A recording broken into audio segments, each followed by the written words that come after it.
Veamos lo que es un tipo de grafo cuando el grafo es rotulado. En este caso, les voy a poner un caso particular que me tocó un trabajo por hacer en poco tiempo y bueno, utilicé la rotulación del grafo para poder llevarlo a cabo.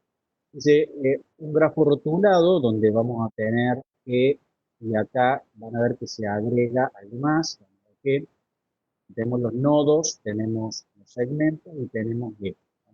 También se les llama etiquetado, ¿sí? Otra forma de. Ese es un grafo en el que las aristas tienen asignada alguna información mediante una función de tipo justamente con S a R, digamos, o sea, de S sobre R, donde R es el conjunto de los rótulos, ¿sí? De R es el conjunto de los rótulos. Esto quiere decir que en el conjunto de los segmentos, ¿sí? Hay alguna diferencia del rótulo. ¿Qué es el rótulo? Fíjense, el rótulo no es más que ponerle un peso, una ponderación al segmento. Eso es lo que está haciendo referencia. Eso se refiere a la función. A ver, ese peso, y esto se usa muchísimo, muchísimo, ese peso puede ser montones de posibilidades en variables. Por ejemplo, en el caso de las redes informáticas, esto podría llegar a ser la velocidad del enlace, ¿sí? Entre dos dispositivos. En el caso, en la transmisión entre el bus de datos de una computadora interna con el procesador o la transferencia de información entre la memoria RAM hasta que llega al procesador y es procesado, ¿sí? Puede ser el tiempo que tarda o la velocidad que tiene. O sea, esto puede ser un montón de cosas. Hasta podría ser un valor que no tenga unidad de medida. ¿Sí? Podría ser un valor que no tenga unidad de medida, simplemente un valor de ponderación. ¿Sí? De esta forma, el rótulo me va a permitir encontrar distintos tipos de caminos con distintos pesos. Entonces, primero, si los rótulos son números reales, no negativos. ¿Sí? Porque no se utilizan números reales negativos. Acá no vamos a utilizar valores que sean negativos. Se dice que el grafo está ponderado o pesado por la función de peso, en este caso. ¿Sí? O sea que ya no estamos hablando solamente de valores naturales o enteros. Acá puede haber otro tipo de valores. ¿Sí? Ya podemos tener valores que sean decimales. ¿Sí? En este caso pues, estamos hablando de los reales, pero no negativos. ¿Sí? Es muy raro que encontremos algo negativo en esto. No identificaría a la resolución, ¿sí? De lo que viene de gracia.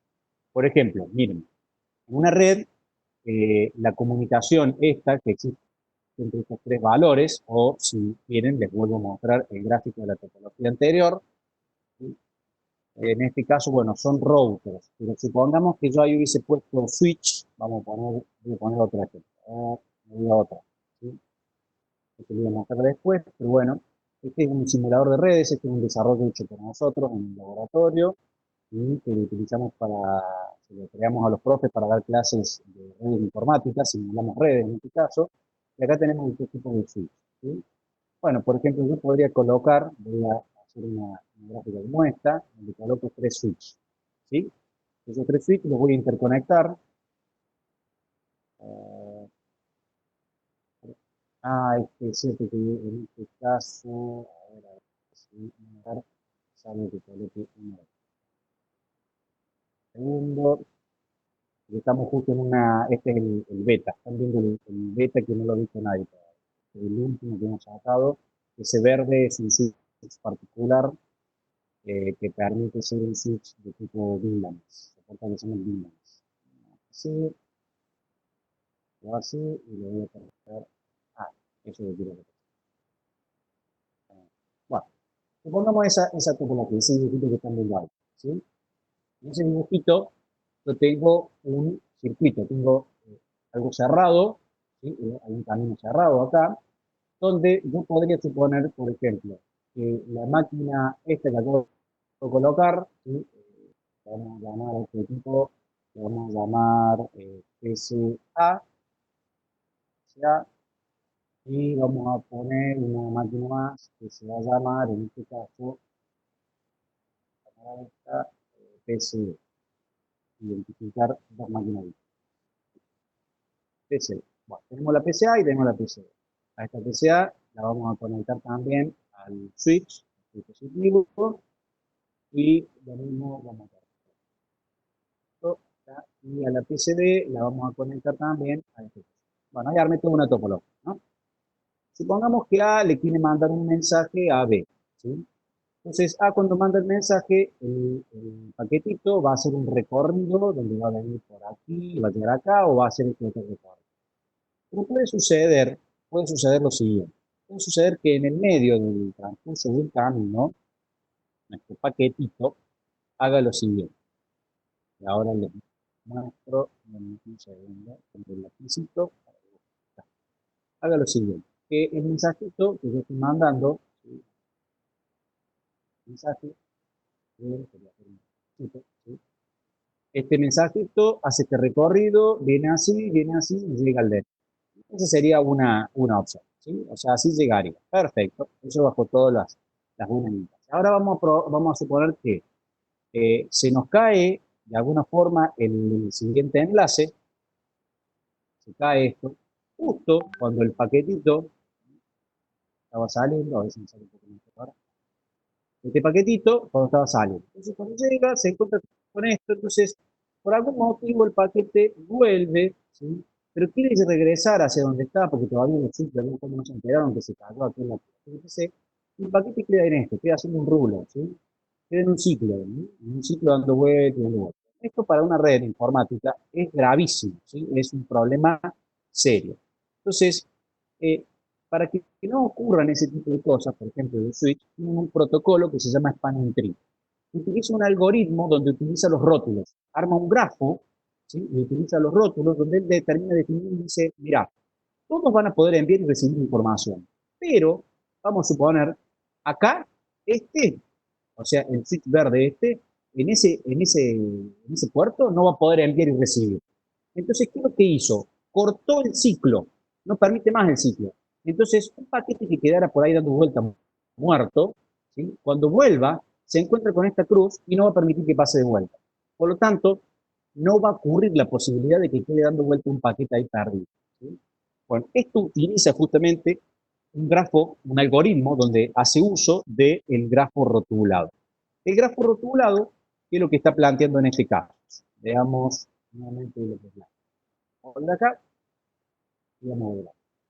El grafo rotulado, ¿qué es lo que plantea? Bueno, plantea valores. En ese caso, esos valores son valores que, miren, los números que se utilizan para ese algoritmo son un número de ID que tiene cada dispositivo, un valor, que no tiene unidad de medida, tiene un número nada más. Pero cuanto más bajo es el número, más prioridad tiene, o sea, tiene más prioridad. Y otro número que se utiliza es un número que se llama dirección MAC. La dirección MAC es una dirección que tiene cada placa de red de la computadora. O sea, ustedes en sus máquinas, en sus casas, tienen una placa de red que tiene su propia dirección MAC, ¿sí? Por ejemplo, vamos a suponer en este caso, bueno, voy a agarrar y voy a borrar todo esto, voy a correr mi simulación, en este caso estoy corriendo los sistemas, estos son sistemas, todos estos son, cada uno de estos representa un sistema operativo también, entonces yo hago doble clic acá, ¿sí? Están viendo que está levantando un Linux, cada uno de estos es un Linux distinto. Estoy corriendo una máquina virtual que a su vez adentro tiene máquinas virtuales. Estoy haciendo virtualización de virtualización. En este caso, esa PC que estoy corriendo, por ejemplo, tiene un identificador. Para que se rompa ese esquema, ¿sí? Ese esquema, el grafo que arma, lo arma utilizando valores. Esos valores son, por un lado, un valor, por ejemplo, que tiene un switch que es un ID, que no tiene unidad de medida. Y el otro valor que tampoco es una unidad de medida, sino que algo va a tener que servir para identificar, es lo que se llama una dirección MAC. La dirección MAC es una dirección física, que así se denomina porque es la dirección de la placa de red que ustedes tienen, o sea, cada máquina que ustedes tienen en su casa, o celular que tienen en su mano, ¿sí? Tiene una dirección MAC. En Android pueden verlo justamente en toda la parte de información del sistema, ahí pueden ver la dirección MAC que tiene su celular, y en la PC lo pueden ver a través de la línea de comando utilizando el comando ipconfig/all, si tienen un sistema operativo tipo Windows, si tienen un sistema operativo tipo Linux, como estamos por correr ahora, van a ver que se utiliza un comando que se llama ifconfig, ¿sí? Ese es el nombre que recibe. Vamos a poner, bueno, quería mostrarles ya en el simulador, ahora lo voy a correr en el host. Ahora voy a mostrárselos sobre, en realidad, la máquina virtual. Esta es la máquina virtual, ¿sí? La otra que está corriendo ahí abajo, este es un Linux y ahí está corriendo otro Linux. O sea, no solamente uno, ¿no? Acá estoy corriendo, en esta topología, si ven, estoy corriendo 1, 2, 3, 4, 5, 6 y el verde 7. 7 Linux más el Linux de la máquina real son 8. Entonces pongo ifconfig, el comando que para ejecutar esto necesito ser root, de pasarme a el para poder ejecutarlo y el root es el administrador máximo. Fíjense, esto que ven acá es la dirección física. ¿Sí? Eso es una dirección física. Se monta sobre un valor hexadecimal. Los valores hexadecimales van del 0 al 9 y de la A a la letra F. ¿Sí? Entonces, por qué les muestro esto? Porque en realidad, en un grafo, ¿sí? En un grafo, lo que va a suceder es, si, si en un grafo yo tengo que cortar, como mostraba recién, entre los switch, y los números de prioridad son todos iguales, quien desempata es este número. Y el número más chico es el que desempata. ¿Qué les quiero intentar demostrar con esto? Uno puede representar a través de un grafo cualquier cosa, ¿sí? Y en un grafo rotulado, justamente, puedo terminar viendo algo como, por ejemplo, cómo funciona un protocolo de red. En realidad, el algoritmo está basado en esto. Y tiene que tener en cuenta esto para poderlo trabajar. Entonces, en los rótulos, ¿sí? Los rótulos van a ser estos valores que le voy poniendo a cada uno de los segmentos y que de algún modo me dan algún tipo de ponderación o peso, algo me están identificando, ¿sí? Eh, el tema es el siguiente: ¿cuál es el camino mínimo entre dos nodos, ¿sí? Distancia entre cualquier par de nodos, ¿sí? Pero el mínimo, según un algoritmo de Dijkstra, ¿sí? que ha resuelto muchos problemas de enrutamiento y demás en las redes de computadoras, lo que termina diciendo, bueno, ¿cuál es el camino más corto entre dos nodos? ¿Sí? Y el más corto no es el que tiene menos nodos o el que tiene menos segmentos. Cuando el grafo es rotulado, ¿sí? ¿Se acuerdan que habíamos hablado de la distancia? Y la distancia era justamente la menor de todas las longitudes que había entre dos nodos cualquiera. Entonces yo veía todos los caminos que teníamos y buscaba aquel que tenía la menos cantidad de segmentos. Entonces ese era la distancia. Bueno, ahora cambia el concepto cuando es rotulado. Cuando es rotulado ya no me interesan los segmentos, me interesan las ponderaciones, me interesan los rótulos, los valores. Entonces, la distancia va a ser aquel camino donde, ¿sí?, la suma justamente de estas ponderaciones sea la menor entre dos de los nodos cualesquiera. Por ejemplo, acá plantea entre A y E cuál es el camino más corto, ¿sí? El camino más corto uno diría, es este, ¿sí? Es este porque vale 7. ¿Será ese o no será ese? Veamos, ¿tenemos alguna otra posibilidad? Y bueno, si vengo por acá, ¿sí? Como justo en este ejemplo da ese, no hay otro, ¿no? Porque, a ver, 5 más 6, 11, más 2, 13. Me voy, ¿sí? Es muy largo. Voy por acá abajo, 2 más 5, 7, más 6, más 2, me voy también. Pero supongamos que este grafo hubiese tenido un peso diferente. Vamos a suponer que esto pesaba 7, ¿no? Y ahora vengo y yo voy a modificarlo. Voy a hacer unas anotaciones para modificarlo. Y en estas modificaciones vamos a suponer que este vale 2, que este en vez de 5, ¿sí? Este en vez de 5 vale 1. Este en vez de 5 vale 3. Este en vez de 6 vale 1 también. Bien, entonces, teniendo en cuenta eso que yo acabo de colocar ahora, ¿sí? Vamos a tachar este no estaría el 1, este no estaría el 3, no estaría el 5 y no estaría el 6. Ahora pregunto, ¿cuál es la distancia entre A y E ahora? ¿Cuál es la distancia entre A y E? Bien, 4.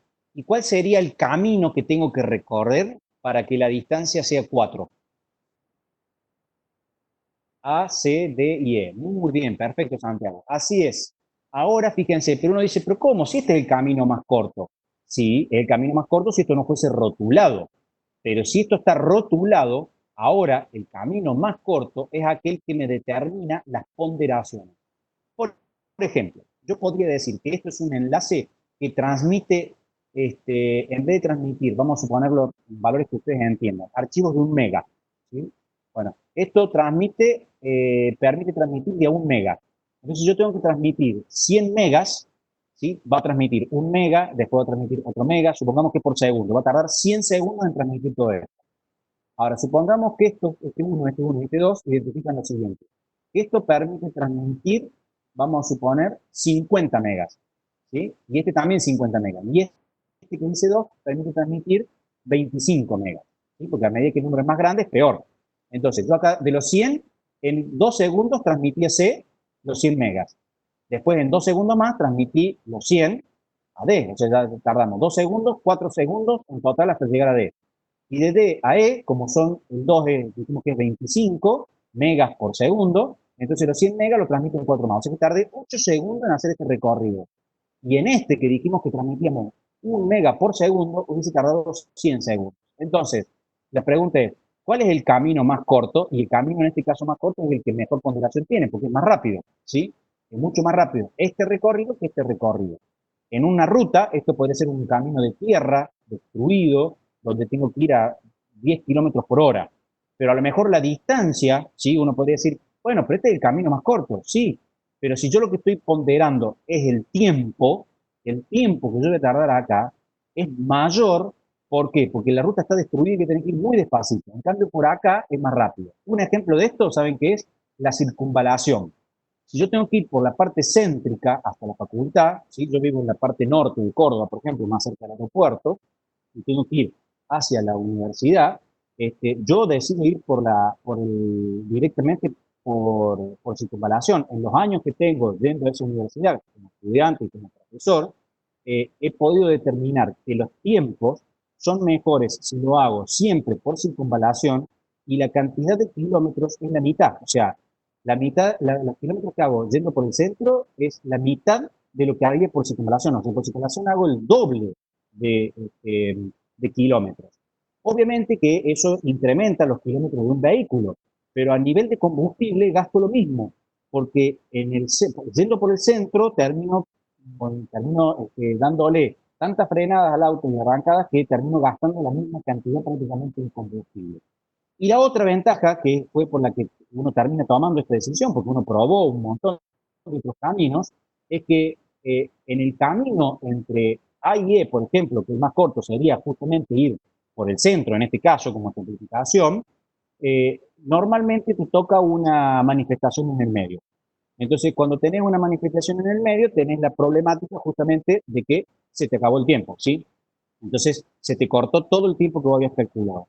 Por circunvalación es muy poco probable que tengas un corte, ¿sí? Es menor la probabilidad de corte. Entonces uno va ponderando y de alguna forma va estableciendo en un grafo cuál es el mejor camino a través de esas ponderaciones, de esos valores, ¿sí? Esto es rotulado. Un ejemplo más que les doy de aplicación de rótulo, se los voy a mostrar en un caso donde nosotros lo aplicamos para un trabajo que hicimos desde la universidad, ¿sí? Les voy a mostrar eso. Ese es un mapa real, ¿sí? Un mapa que vino en su momento en la voz del interior. ¿Sí? Quiero aumentar el tamaño. Bueno, donde en este mapa, ¿sí? Ustedes lo que están viendo ahí es todas las localidades que teníamos que recorrer. Nosotros partíamos del punto amarillo que está al medio y teníamos que recorrer ahí. Y en 3 semanas teníamos que lograr recorrer todos esos puntos que ven ahí, ¿sí? Todas esas etiquetas que ven, ¿sí? De colores, teníamos que recorrerlas. Y teníamos que ir haciendo unas instalaciones y configuraciones de dispositivos por toda Córdoba. En 3 semanas teníamos que lograr hacer eso. Yo contaba con 2 personas más, ¿sí? En la coordinación de este laburo contaba con 2 personas más que pudiesen hacer el trabajo. Sin embargo, no me daban los tiempos cuando empecé a hacer el algoritmo para esto y poder ver los trazos, porque obviamente tenías que ir viendo cada una de las rutas, por dónde seguir, y cantidad de kilómetros y tiempo, y eso de dónde lo saco. Me hice de Maps Google, que me fuera dando los tiempos estimados que había para cada uno de los caminos, ¿sí? Entonces, basado en eso, pude determinar que en 3 semanas no recorríamos todo lo que necesitábamos, más los tiempos de delay, que se llaman, que es el retardo que iba a tener en cada puesto de trabajo, donde iba a tener media hora, 1 hora o lo que sea, que también se calculó, ¿sí? Cuánto se tardaba en hacer todo el trabajo en un puesto, ¿sí? Entonces, basado en eso, nos dimos cuenta que no. Entonces, ¿qué tuvimos que hacer? Tuvimos que agarrar nuestro grafo, ¿sí? Y dividirlo de tal forma que le pedimos a la Universidad Tecnológica, a la Facultad de Villa María, que nos diera una mano. Entonces Villa María partió desde ese punto, ¿sí? Y San Francisco, son los 3 regionales, y con las 3 regionales pudimos abastecer todo en las 3 semanas, ¿sí? Bueno, gracias a los grafos que armamos, ¿sí? Porque esto después se hizo un dibujo y más, ¿sí? Donde pudimos justamente complementar eso. Bueno, esto nos lo da la lógica del grafo. Si nosotros no entendemos mucho la lógica del grafo, probablemente tampoco sepamos cómo resolverlo. Esto es toda una cuestión de logística, ¿no? Que lleva a cabo la situación problemática. Bien, entonces, creo que los grafos rotulados se han podido más o menos entender, ¿no? Si hay alguna duda, díganme, si no, seguimos con el grafo de tipo dirigido, que es el digrafo. Este ya lo hemos visto anteriormente para otros casos, en otras temáticas, en otras unidades, pero bueno, vamos a hacer acá ya referencia a un grafo en sí. Bien, el digrafo es un grafo que obviamente el nombre lo lleva, que es el grafo de forma dirigida. Lo que hacemos es cambiar la incidencia. Ya la incidencia no es que incide en uno, incide en dos, sino que acá, por ejemplo, en el nodo 1 no tenemos una sola arista que incide, que es esta. ¿Por qué que incide? Porque es la punta de flecha ahora. Lo que me interesa es la punta de flecha. Entonces, si yo veo al nodo 1, el nodo 1 tiene 2 aristas que salen de él y una arista que llega a él. O sea, 2 de salida y una de entrada. Si veo al 2, veo que tiene 2 incidentes, o sea, 2 que ingresan hacia el 2. ¿Sí? En el 4 puedo ver 2 que salen y una que entra, y en el 3 una que sale y una que entra. ¿Sí? Entonces, ahí lo que estamos viendo es un grafo de tipo dirigido. Ya no hablamos de conjunto donde cada uno de los pares, en este caso de elementos, no son segmentos, sino son pares ordenados. Ahora sí empezamos a trabajar con conjuntos con pares ordenados. Por eso el producto cartesiano que vemos acá entre el conjunto de nodos n con el conjunto de nodos n.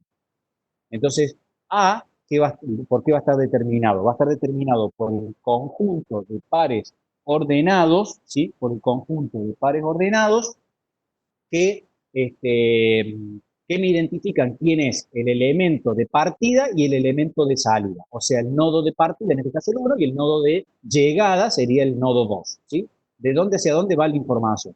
En este caso, por ejemplo, si yo presto atención, no tengo ningún camino que vaya del nodo 2 a alguno de los otros nodos. Uno diría, pero ¿cómo no? Si acá yo puedo ir del 2 al 4. No, no podés ir del 2 al 4, porque del 2 no hay ninguna flecha que salga, no hay ninguna salida, son todas llegadas. O sea, yo podré llegar, por ejemplo, del 1 puedo llegar al 2, del 4 también puedo llegar al 2, y del 3 también puedo llegar al 2 a través de este camino. Pero sin embargo, no puedo salir nunca del 2 hacia ningún lado. ¿Sí? Entonces el sentido de flecha ya empieza a cambiar un poco los conceptos que estuvimos viendo recién. ¿Sí? Y los conceptos que vimos recién van a estar ahora acotados al sentido de la flecha.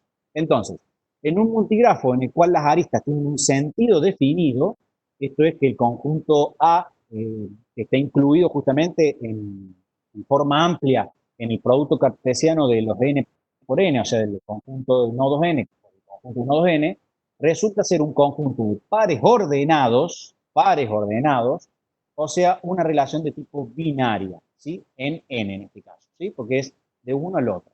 Las aristas dirigidas tienen un nombre y se llaman arcos. ¿Sí? Ya se empiezan a llamar arcos. Entonces esto se puede llamar arista dirigida o arco. Ya no hablo de arista, hablo de arista dirigida o arco, ¿sí? Más bien le solemos llamar arco.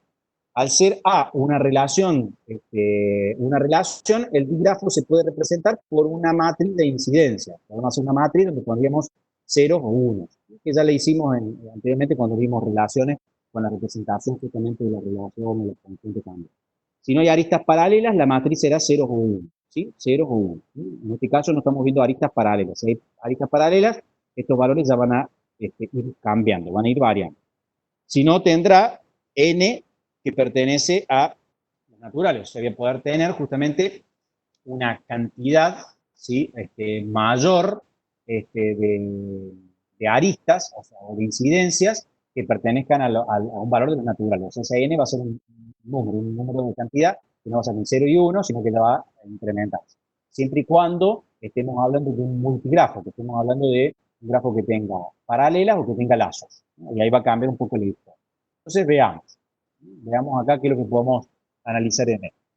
Vamos a ir viendo los vocabularios que se representan cuando tenemos un digrafo, porque ahora ya cambia el vocabulario, ¿sí?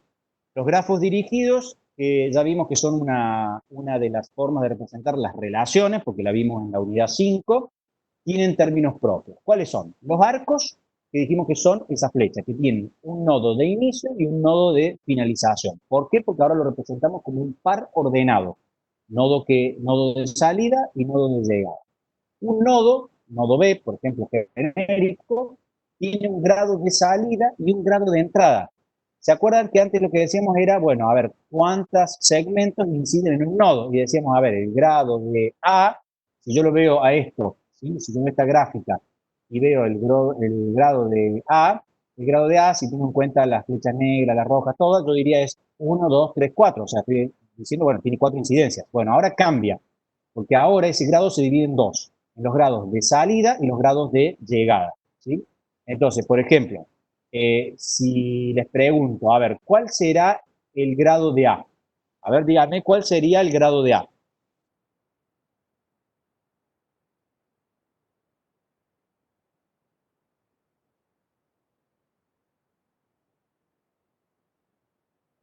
¿Se acuerdan cuál es el grado de A? ¿Sí? La incidencia. De salida 3 y de llegada 1. Perfecto. Muy bien.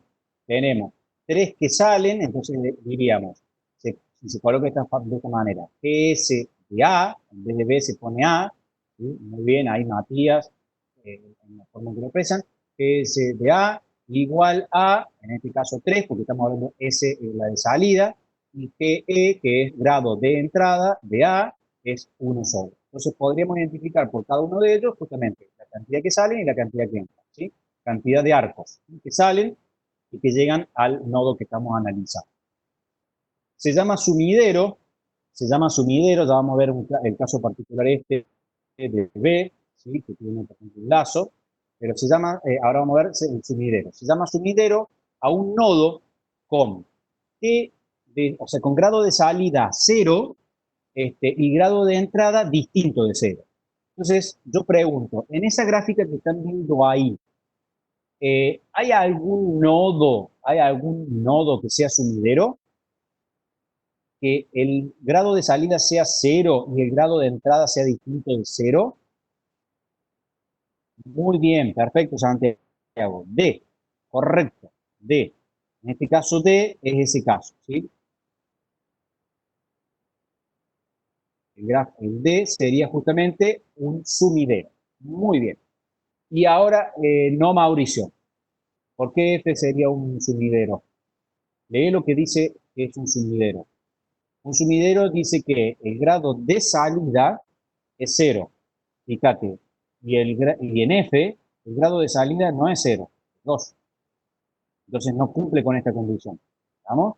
Entonces, para ser un sumidero tiene que ser que el grado de salida sea eso, ¿sí? Sea que la salida es 0 y la llegada sea distinta de 0. En este caso es grado 3 de entrada y grado 0 de salida. Cambia la historia cuando es una fuente. Una fuente me dice que el grado de salida es distinto de 0 y el grado de entrada es igual a 0. En ese caso sí, F sería una fuente, ¿sí? Es una fuente donde el grado de salida es distinto de 0 y el grado de llegada o de entrada es igual a 0.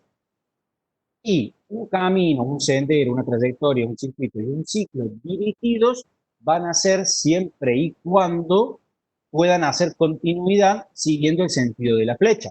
Si no, no lo van a tener. Por ejemplo, si yo les pido, a ver, ¿habrá algún camino entre A y F? ¿Hay algún camino de A a F? ¿Sí o no? Quiero esa respuesta. ¿Hay algún camino que vaya de A a F? ¿Sí o no? Es la única respuesta que voy a aceptar en este caso. No, perfecto. No hay ningún camino que vaya de A a F. ¿Por qué? Porque F es una fuente, justamente ningún arco incide en F, ningún arco llega a F. Por lo tanto, no hay forma de llegar hasta F. ¿Bien? Es como decir, estas son calles de mano única. Entonces, no hay forma sino la única manera es incumpliendo con las reglas y entrando de contramano, no habría otra. Entonces, ese es el objetivo en este tipo de gráfico. Pero, por ejemplo, si yo pregunto si hay un camino entre F y D, sí, encuentro camino, pero, por ejemplo, entre F y C no tengo camino. ¿Bien? Entre F y C no tengo camino. ¿Bien? Entonces, va a depender de las flechas. Estaría mal decir que es inconexo. Sí, estaría mal decir que es inconexo, Francisco. No es inconexo. Este es un grafo dirigido y es conexo. Que vos no puedas llegar no significa este, que no, que se denomina así. Aparte, cuando hablas de grafos, ¿sí? Acá estamos hablando del grafo dirigido. Y para que el grafo dirigido sea inconexo, no tendría que haber conectividad. A ver, vamos de nuevo. No vamos a meter en este caso el concepto de inconexo, ¿sí? En el grafo dirigido, porque se te va a confundir con el grafo y es como lo veníamos trabajando. En este caso, uno puede decir, pero yo no tengo camino de llegar a un punto al otro. Sin embargo, existen relaciones entre ellos. Entonces, va a depender de la forma en que vos encares el sentido o la comunicación. Entre dos puntos de estos, por ahí no existen caminos, ¿sí? No existen caminos, pero no lo vamos a llamar inconexo, ¿sí? Para no, porque si no va a confundir. Está bien lo que estás asociando, está muy bueno lo que estás asociando, ¿sí? Bien, Ismael me dice F y D. F, entre F y D. Entre F y D sí hay camino. Entre F y D no hay ningún camino. Entre F y D. Entre F y D sí hay camino. Entonces está bien, grado de salida o entrada. Ah, bueno, perfecto. Buena pregunta, Natalia. ¿Qué pasaría con los grados de un lazo? ¿Qué les parece que va a ser un lazo? El lazo se cuenta como un grado de salida y se cuenta como un grado de llegada. Se cuenta en los dos casos, ¿sí? Voy a ir al siguiente slide como para que lo vean, ¿sí? Ahí tienen completo los grados, ¿sí? Fíjense, en el B uno diría, pero ¿cómo? Tengo uno de llegada, ¿sí? Uno de llegada y uno de salida. Bueno, el lazo se cuenta uno para la salida y uno para la llegada. ¿Sí? Así que se cuenta para los dos casos. ¿Sí? Entonces, tienen que contabilizar justamente cada uno de esas valoraciones. ¿Sí? Así que ahí sí tienen que contabilizar eso. Igual que en estos casos, ¿sí? Donde tengo paralelas, bueno, hay que tener en cuenta el sentido de la flecha. Puede haber paralelas que vayan de A a C y puede haber dos paralelas que vayan de A a C. Eso también es una representación válida, ¿sí? Porque para muchas puede ser un camino de entre dos localidades y que tengas dos alternativas de camino. ¿Sí? Bueno, cada uno de esos caminos, en este caso, puede ser que tenga el mismo sentido. Después, si lo rotulamos a esto, bueno, tendríamos ponderación y ya podríamos pasar a un grafo dirigido rotulado. ¿Sí? Le sumamos la parte del rótulo. Sí, también puede haber lazos paralelos. Sí, sí, también puede haber lazos paralelos. ¿Bien? El lazo paralelo no deja, el lazo no deja de ser un bucle. El que vos pongas dos, tendrías dos bucles sobre lo mismo. ¿Sí? Eso normalmente suele traer inconvenientes, ¿sí? Hay que ver en qué contexto o en qué escenario real uno plantea lazos de ese tipo, pero puede traer inconvenientes. Los lazos por ahí, en lo que es informática, computación y demás, intentamos evitarlos porque suelen traer muchos problemas, ¿sí? Suelen traer muchos problemas. Si no, después tenés que empezar a crear algoritmos para ver cómo resolves el hecho de que la información quedó dando vuelta y ahí quedó, ¿sí? Y no muere. Así que bueno, eso se resuelve justamente a través de algunos tipos de algoritmos para que esto no suceda. Por ejemplo, la información cuando ustedes mandan un paquetito, cuando mandan un paquete, yo me refiero a cuando hacen, no sé, www.google.com y presionan Enter en el navegador, y ahí de ese navegador sale información. Bueno, esa información se llama paquete. Ese paquete va a viajar por la red, dando vueltas por los distintos dispositivos y demás. ¿Qué puede suceder? Que ese paquete quede dando vuelta. Por algún motivo queda, por ejemplo, entró en este bucle. Fíjense, entre A, B, de A a B, de B volvió a B, de B se fue a C, de C se fue a A, de A volvió a B, de B volvió a B, y se va y dando vueltas en B, B, B. Bueno, ¿qué es lo que hicieron los diseñadores de los protocolos de información de comunicación? Le agregaron en la implementación del paquete un numerito. un numerito que es un numerito que se va a ir decrementando. Ese numerito como máximo, el número más grande que puede tener es 255. No puede tener un número más grande que ese, 255. Ese numerito, cada vez que pasa por uno de estos aparatitos, ¿sí? Que en este caso pueden ser routers, cada vez que pasa, lo que va haciendo es decrementándolo. ¿Sí? Entonces va decrementando, 255, 254. ¿Qué ventaja tiene eso? Que al menos como máximo va a poder pasar 255, 256 veces, porque es 255 al 0, y cuando llegue a 0 se va a eliminar. Entonces no va a quedar infinitamente dando vueltas ese paquete, sino que al menos tiene una limitación. Si ese número yo lo pongo en 10, va a permitir que dé 10 veces vuelta, o sea, en realidad no, ni vuelta, porque cada vez que pase por un aparato se va a incrementar, ¿sí? Entonces va a pasar por 10 dispositivos y en el número 11 se va a eliminar. De esa forma no queda dando vuelta. Así fue pensado esto. Sí, sí, no hay problema. Ahí pongo Santiago para que pongan nuevamente. Así tienen resuelto ese tema. Debajo, apellido. Ahí está. Ahí disparen nomás la asistencia si quieren. Entonces, de esta forma tenemos la resolución justamente para, para muchas de estas cosas, ¿sí? O sea, esos bucles los solemos resolver desde el punto de vista de implementación, pero sería más interesante resolverlo a nivel de diseño. Acá están viendo algo, por ejemplo, supónganse que ese dibujo es el diseño de una red. Bueno, acá me equivoqué en el diseño de la red. El diseño de la red es esta. Si yo no contemplé algo que me resuelva los problemas de estos bucles, voy a tener inconvenientes. Entonces, o lo resuelvo en el momento del diseño, no genero estos bucles, o lo resuelvo en el momento de la implementación. Cuando lo implemente voy a tener que ver de qué manera lo resuelvo, ¿sí? Ahí es lo que ustedes, calculo que han visto, en SOR han visto algo de eso, ¿no? O sea, en algunas sí, en algunas materias estas más de conceptualidades sistémicas han visto lo que sería o les han comentado de que uno en el ciclo de vida del desarrollo de un sistema tiene lo que es la parte de relevamiento, análisis, eso lo han visto, ¿no? En alguna de las materias, en SOR, calculo, con Alejandra, o todavía no han visto nada de esa parte, ¿sí? Del ciclo de vida del sistema. Creo que no, me dice Mauricio. Bueno, no, perfecto, no, entonces lo dejamos ahí, ¿sí? Bueno, las distintas etapas de que uno va llevando un sistema. Bien, me voy adelantando, son todos temas que se van a ir viendo, quédense tranquilos, porque los van a ir viendo a medida que avancen las materias. ¿Sí? Probablemente estoy equivocado en la materia que estoy planteando y seguramente es en análisis de sistemas, lo que van a ver en segundo. Bueno, en este caso, lo que habíamos visto antes, lo que era el sumidero, ¿sí? Porque D era un sumidero porque todos llegan y ninguno sale de él, ¿sí? Entonces el grado de salida es 0 y el grado de entrada es 3. Después teníamos una fuente, la fuente es F porque tiene un grado de salida de 2 y el grado de entrada es 0, ¿sí? Recordad eso, que uno de los dos valores tiene que ser 0 para que se dé. Así que bueno, ahí lo tenemos como un caso. Y después tenemos, bueno, por ejemplo, acá alguna posibilidad de circuito, por ejemplo, tenemos un sendero, entre A y D hay un sendero, y también es una trayectoria.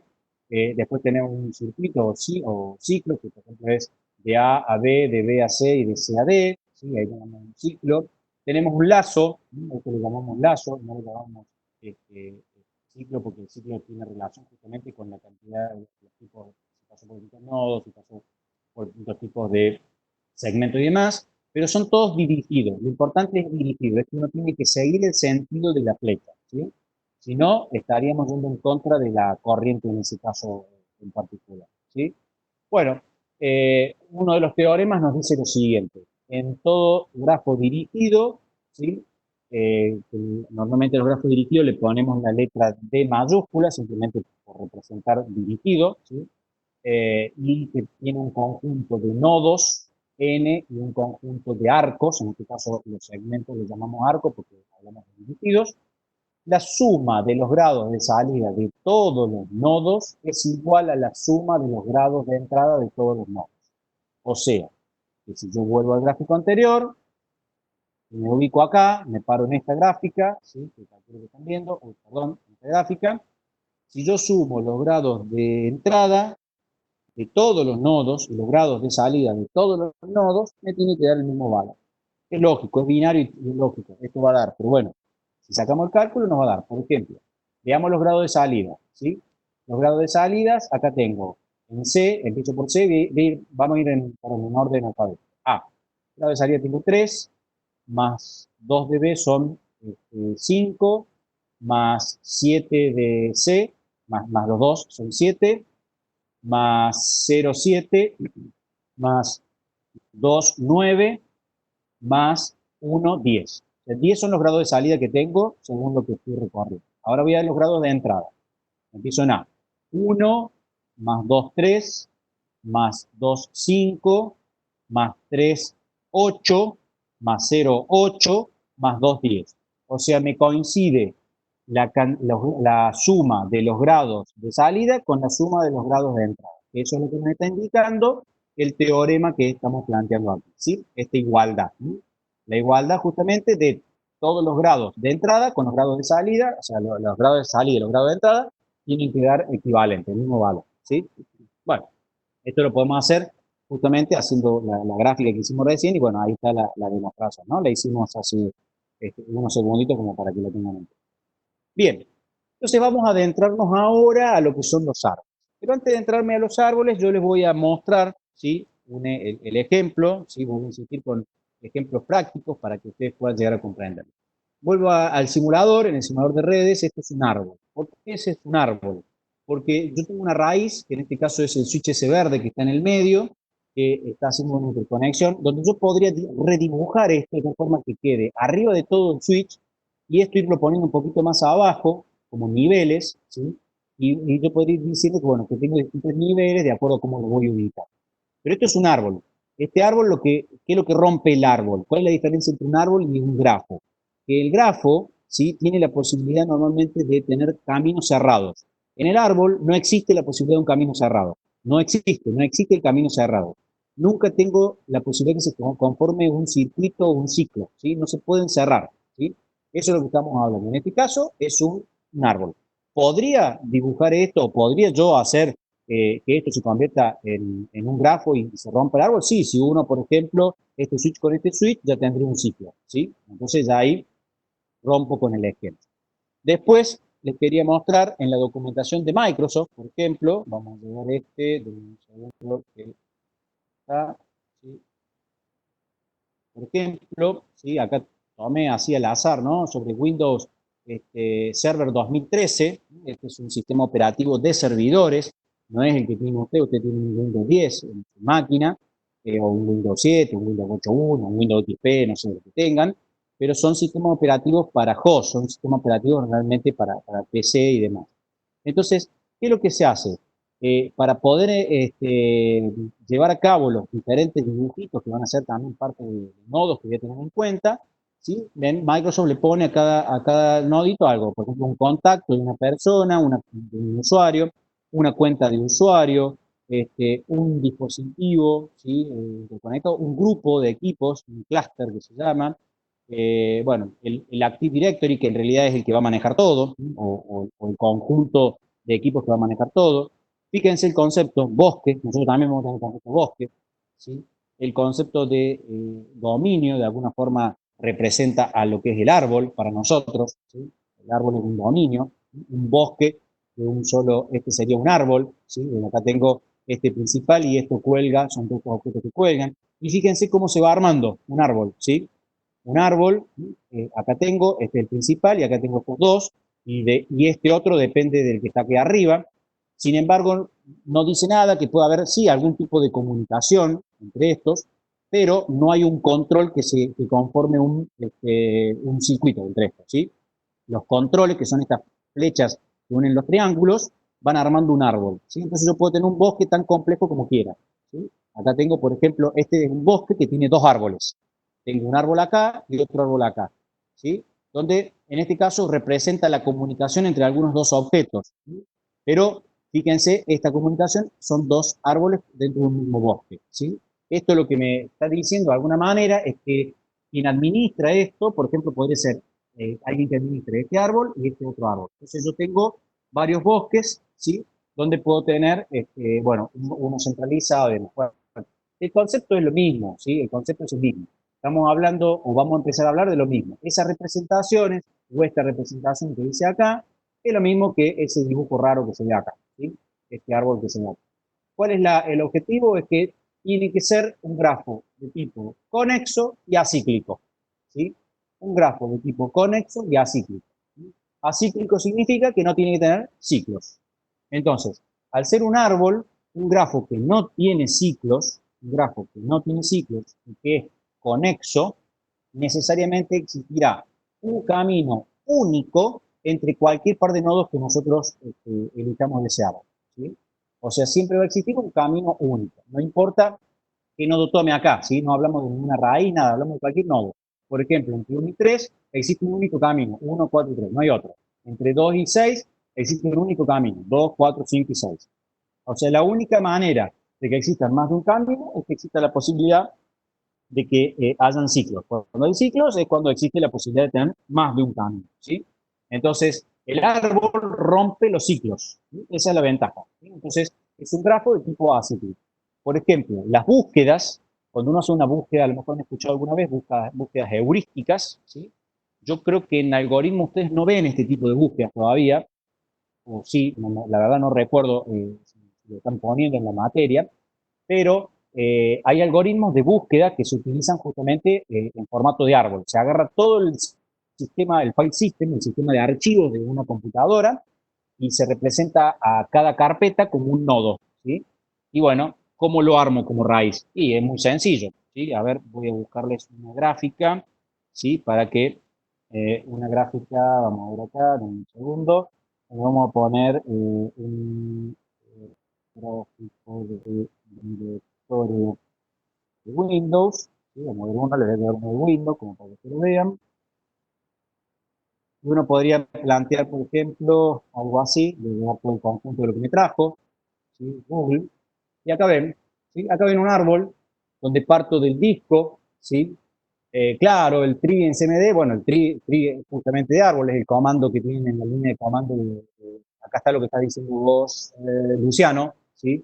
Fíjate lo que estás planteando, en este caso, Luciano, ahí tenés el tree, ¿sí? Representado justamente en lo que es la línea de comando, en lo que es el explorador de Windows, lo ven así, y esto es un tree. Entonces, fíjense, nunca hay un bucle, ¿sí? No existe una unión entre los otros para que se cierre algún circuito y se termine dando esa posibilidad. Es acíclico, ¿sí? El sistema, la representación del sistema de archivos es justamente un grafo de tipo acíclico, ¿sí? Esto es importante. Y en segundo año, cuando vean esta materia, les van a explicar que esto es un grafo acíclico. El sistema de archivos es representado siempre por un grafo de tipo sin ciclos, ¿sí? Un tipo de grafo particular. Entonces, justamente podemos representarlo y bueno, hay un montón de cosas que se representan por esto. Bueno, en esto que yo les planteaba de la gráfica de un sistema de archivos, ¿cuál es la ventaja? Uno podría decir, bueno, a ver, yo quiero hacer la búsqueda. La búsqueda podría ser secuencial, empiezo desde el primero y voy hacia abajo, así. En búsquedas de tipo heurística, se toman por ejemplo estadísticas, y uno podría decir, a ver, vos buscaste muchas veces siempre el directorio este que está acá al medio, ¿sí? El directorio que se encuentra más al medio. A ver si me deja abrir esta página, puede ser Pinterest o algo por el estilo. Ahí está, vamos a poner esta, ¿sí? Entonces esta. Entonces yo siempre voy a la carpeta SN y busco mucho eso. Entonces por estadística yo voy a buscar ahí. Entonces, ¿qué es lo que hacemos? Bueno, tomemos como punto de partida para la próxima búsqueda ESN. Entonces voy a buscar y voy a buscar de alguna forma. ¿Y cómo busco? ¿Busco para arriba y después busco desde este punto para abajo? ¿O busco primero este y voy subiendo, después que encontré el padre, que es, supongamos, Cyberlink, en vez de subir a Document, busco los otros hijos de Cyberlink? Bueno, hay un millón de formas de búsqueda, ¿sí? Bueno, en los árboles podemos ver justamente esos recorridos, ¿sí? Nosotros vamos a ver dos algoritmos que son los más básicos de búsqueda, que probablemente en algún momento en algoritmos los usen, ¿sí? Los hagan porque son todos programables, ¿sí? Todo esto que estamos viendo es en posibilidad de programación. Y un árbol compuesto por un único nodo que no tiene ningún tipo de segmento en este caso, es lo que se llama árbol trivial, ¿sí? ¿Se acuerdan? Así como hablábamos de los nodos, hablamos del grafo de tipo trivial, que era un solo nodo. Bueno, acá tenemos el árbol de tipo trivial, que es el que tiene un solo nodito, no tiene ningún tipo de interconexión más. Después tenemos que el nodo U, con grado U, en este caso igual a 1, ¿sí? Sería justamente el trivial, porque, perdón, digamos, no el grado U, el nodo trivial no tiene grado, porque en realidad no tengo nada que decir en él. Pero un nodo U que tiene, que va a tener un grado, ¿sí? Un grado igual a 1, se le llama colgante, ¿sí? Por ejemplo, este que está acá, ¿sí? El 6, se llama colgante, porque tiene un grado 1. Fíjense que el grado que es mayor a 1, por ejemplo el 4 no es 1, su grado es, ¿cuánto? 4, ¿sí? Tengo 1, 2, 3, 4 que inciden. Por lo tanto, en este arbolito, ¿sí? En este arbolito, el 4 es un nodo que se llama nodo interno. Y fíjense que los nodos colgantes son esos nodos que solamente inciden uno solo, o sea, es como que termina ahí el camino, ¿sí? Si yo parto de 4, siempre termino en 1, 2, pero yo siempre que llego de cualquier otro nodo a 4, podría ir hacia otro lado, ¿sí? Entonces, este nodo que tiene más, o el 5, fíjense, el 5 puede ir hacia el 6 o también puede ir hacia el 4, pero del 1 tengo una sola posibilidad, ir hacia el 4, no tengo otra. Del 2 tengo una sola posibilidad, ir hacia el 4, del 3 lo mismo, del 6 lo mismo. Entonces, aquel nodo donde el grado es 1 se denomina colgante, y aquel donde el grado es mayor a 1, a ese nodo se le denomina nudo o nodo interno, ¿sí?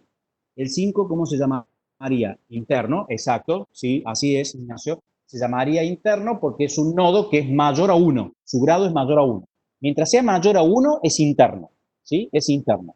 ¿Qué quiere decir? Que no es que no es un colgante, ¿sí? Que no es algo que está colgando. Ya lo vas a ver por qué le llaman colgante, pero en realidad acá no está dibujado todavía como un árbol donde le vamos a colocar en algún momento algo que se llama raíz, ¿sí?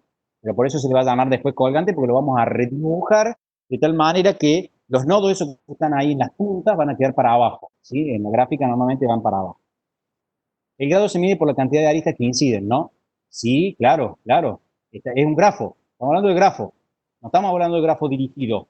Estamos hablando de un grafo conexo acíclico, ¿sí? Recuerden los conceptos. ¿Vamos? No se olviden del concepto. Es un grafo y no dirigido. Es un grafo conexo acíclico. La única diferencia con lo que estuvimos viendo en la anterioridad de los grafos es que este grafo en particular, el árbol, no tiene ciclos. Lo único que hiciste fue sacarle ciclos, ¿sí? Ya veremos otro tipo de grafo donde ya va a ver que otro tipo de árbol donde lo vamos a determinar de otra forma. Cuando unimos grafos acíclicos, empezamos a unir grafos acíclicos, bueno, eso es lo que se empieza a llamar un conjunto de árboles que se termina denominando bosque. Es lo que les mostraba yo recién, o lo definía recién, como bosque en un dominio de computadoras, ¿no? Fíjense como el concepto, Microsoft asumió el mismo concepto de los grafos, porque no deja de ser un grafo, y bueno, tomó los mismos nombres para esa representación, ¿sí?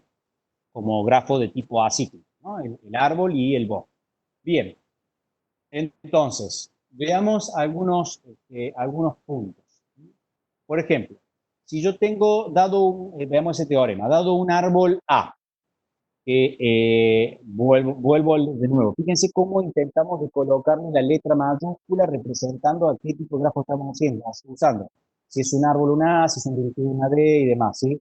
Eso para que a usted también le resulte más sencillo la identificación de qué tipo de grafo estamos hablando en ese momento.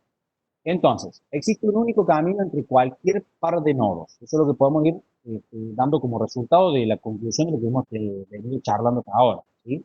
O sea, existe un único camino entre cualquier par de nodos. No existe la posibilidad de caminos diferentes. El número de nodos es igual a la cantidad de aristas más 1. El número de nodos es igual a la cantidad de aristas más 1. Digamos, ¿es cierto? ¿Sí? Fíjense, la cardinalidad de nodos va a ser igual a la cardinalidad de segmentos más 1. Veamos si es cierto en este que tenemos acá. Tenemos 1, 2, 3, 4, 5, 6, 6 nodos. Y veamos los segmentos. Tenemos un segmento, 2, 3, 4, 5. Más 1 me da 6, o sea que me da la igualdad. O sea que esto es parte de los teoremas que se cumplen. Si los segmentos son mayores a ceros, ¿sí? O sea, si la cantidad, no se los segmentos, ¿no? La cantidad de segmentos que tenemos es mayor a ceros, entonces tendrá al menos dos vértices colgantes, ¿sí? Tendrá al menos dos vértices colgantes. ¿Qué es lo que está haciendo referencia a esto? Que si tengo al menos un segmento, significa que tengo dos nodos. Por lo menos tengo dos nodos. Si tengo dos nodos y solamente el gráfico son esos dos nodos, la unión de esos dos nodos, voy a poner el dibujo acá, por las dudas no se entienda. ¿Sí? El oval, acá, ¿sí? En este caso estamos haciendo referencia a un nodo y otro nodo, ¿sí? Esa sería la gráfica que estamos haciendo representación ahora, y acá estaríamos haciendo una unión entre estos dos. Entonces, si tengo esos dos nodos, son colgantes. ¿Por qué? Porque el grado del primer nodo es 1 y el grado del segundo nodo también es 1. Entonces, estamos, profe, no se ve. Listo, denme un segundo entonces, a ver ahí si se ve. Avísenme si se está viendo ahí o no.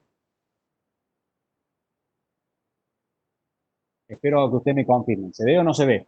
Hice clic en la imagen para ver si me toma.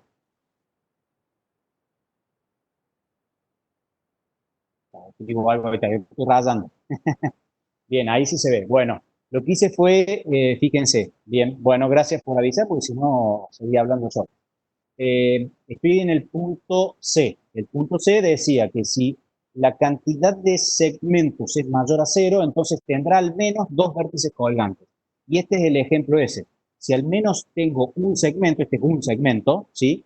Tengo al menos justamente los dos vértices colgantes. Este es el caso de dos vértices colgantes, ¿sí? ¿Por qué? Porque justamente el grado del primero es 1 y el grado del segundo también es 1.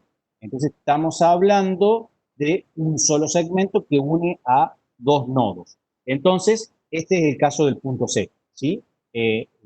Donde mayor a cero, estamos hablando que en este caso es 1, ¿sí? Si fuese 2, ¿sí? Bueno, también tengo la posibilidad, o sea, tengo también dos colgantes, ¿sí? Entonces, o sea, si yo a esto ahora le agrego un nodo más, fíjense, sigo teniendo dos colgantes, ¿sí? Y si a este le agrego un nodo más, sigo teniendo dos colgantes. En el caso que sea siempre así, concatenado. Lo que puede suceder cuando va a ser más de dos. Por ejemplo, cuando parto de acá y tengo otro nodo acá. Entonces ahora tengo uno, dos, tres colgantes.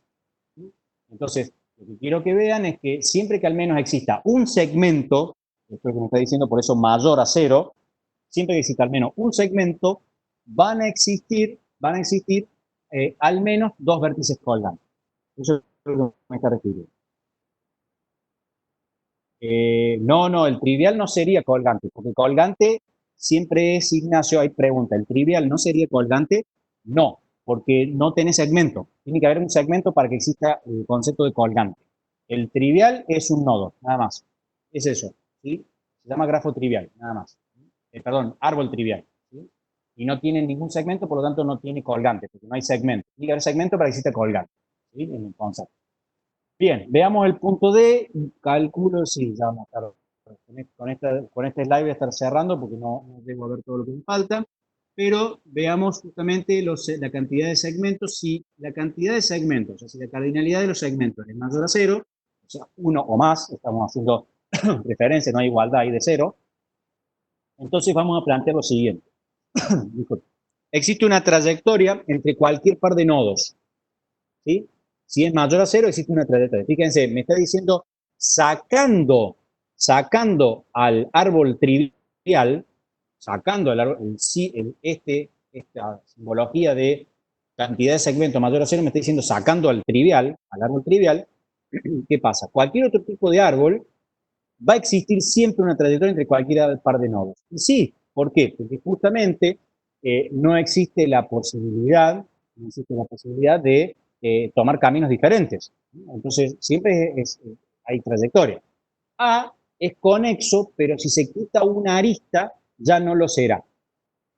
Cualquier árbol, yo le quite cualquiera de las aristas que tenga y se convirtió en un árbol, o en realidad no árbol, sino ya en un grafo inconexo, ¿sí?